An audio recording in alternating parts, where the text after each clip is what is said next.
তিপ্রাসাগিরি চুরি করলো না।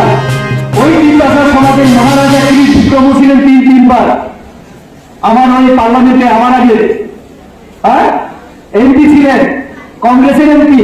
আমি কংগ্রেসের এমপি হিসেবে ওনার সমালোচনা করছি। আবার কেউ যেন মা মনে করেন যে রয়্যাল ফ্যামিলিকে টার্গেট করে। আমি কংগ্রেস নেতার সমালোচনা করছি এখন, বিক্রম কিশোর যিনি এমপি ছিলেন।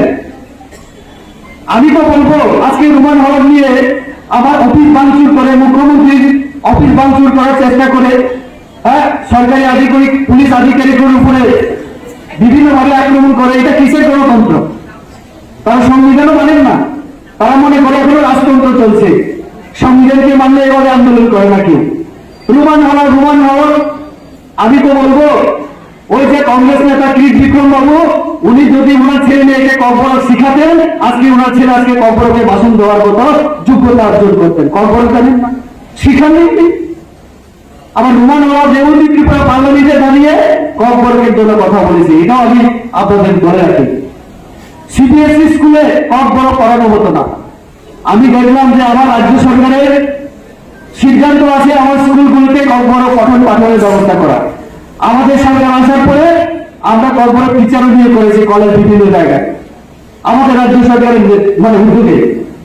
সিবিএসই কেন্দ্রীয় সরকার হয়তো বা জানিও না আমাদের এখানে কর্পোরেট একটা সরকারি ভাষা। আমার আগে বাজুমোহন বাবু ছিলেন 20 বছরের সাংসদ, আমার আগে কংগ্রেসের নেতা ছিলেন বিক্রমজি। কি করেছেন ভাষার জন্য? নিজের ছেলে মেয়েকে তো শিখানো। আমি যখন বললাম পার্লামেন্টে দাঁড়িয়ে বিভিন্ন জায়গায় লেখালেখি আমরা সবাই মিলে বিজেপির তরফ থেকে, এখন সিবিএসই তে কর্পোরেট চালু হয়েছে কিনা? ওই মাথা তো আমার মানে রেবতী ত্রিপুরাকে কোনোদিন ধন্যবাদ দেয়নি, আমরাই বলিনি। এই কথা আমাদের প্রচারে নেওয়া দরকার।